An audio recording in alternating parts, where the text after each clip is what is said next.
Hindi matanggap ng pamilya ng isa sa mga Fallen 44 ang brutal na sinapit nito sa engkwentro sa Mamasapanong, Maguindanao.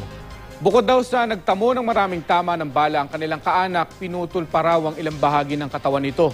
Makibalita tayo kay Haji Rieta.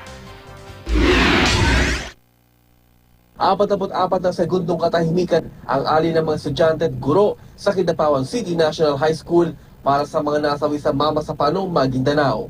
Isinagawa ito umaga kahapon matapos ang flag raising ceremony, kung saan sabay-sabay na nahimik ang mahigit 5,000 populasyon ng eskwelahan. Matapos ang moment of silence, isang panalangin din ang kanilang alay para sa mga namatay. Hanggang ngayon, hindi pa rin matanggap ng ina ni PO3 John Lloyd Sombilla ang brutal na pagkamatay ng kanyang anak. Ayon kay Aling Telly, isa si PO3 Sombilla sa pinakabrutal na pinatay sa enkwentro. Sobrang sakit. Patay na. Pinagtanggalan pa ng kamay. Dito may batok, may sugat. Pati pa daw ari, wala. Hindi pa ako makatulog. Parang binabangungot ako. Pag gusto ko nang mahiga, na parang nakikita ko ay yung anak ko na walang kamay, walang paa. Yung ari, wala. Batok niya parang tinaga.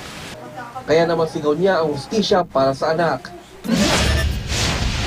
Dumating naman sa bansa kahapon ang asawa ng nasawi si PO3 Chum Agabon, kasabay ng 32 OFW mula Libya.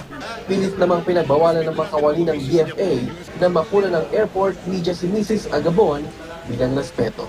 Haji Rieta, GMA News.